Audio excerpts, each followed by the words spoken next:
அது கண்களாக இருக்கட்டும், மார்பகங்களாக இருக்கட்டும், இடுப்போட வளைவாக இருக்கட்டும், அது அதுக்கு தாண்டி இன்னும் சிலதெல்லாம் இருக்குதுன்னு வச்சுக்கோங்க. அதெல்லாம் ஆண்களை அதனால தான் ஆண் ஈர்க்கப்படுபவன்னு சொல்கிறேன். ஆண்களை ஈர்க்கக்கூடிய சக்தி பெண்களுக்கு இருக்குது. இது உண்மைதான்.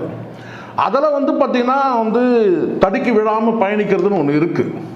இப்போது இது உங்களுக்கு கரெக்டாக சொல்லணுன்னா, இப்போ இந்தம்மா யார்? Costume designer. யாருக்கு காஸ்டியூம் டிசைனர்? மாதம்பட்டி ரங்கராஜுக்கு. நீங்கள் ஒன்று சொன்னால் டக்குன்னு சில பேர் கேட்குறாங்க, ஏங்க சமையல்காரனுக்கு தாங்க காஸ்டியூமு அப்படின்னு நீங்கள் சொல்லலாம். அது அவர் விருப்பம். அவர் நடித்த மெகதி சர்க்கஸ் படத்தில் இவங்க காஸ்டியூம் டிசைனர் ஏதோ ஒன்று காஸ்டியூம் டிசைனர். சரி காஸ்டியூம் டிசைனர் வச்சுக்கிட்டே யாராவது ஒரு ஆம்பளை வச்சுக்கூடாதா?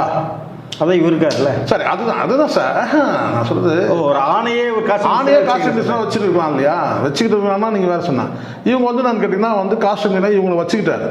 காஸ்டியூம் டிசைனராக வச்சுக்கிறது பிரச்சனையே இல்லை, அதுக்கப்புறம் வச்சுக்கிட்டது தான் பிரச்சனை.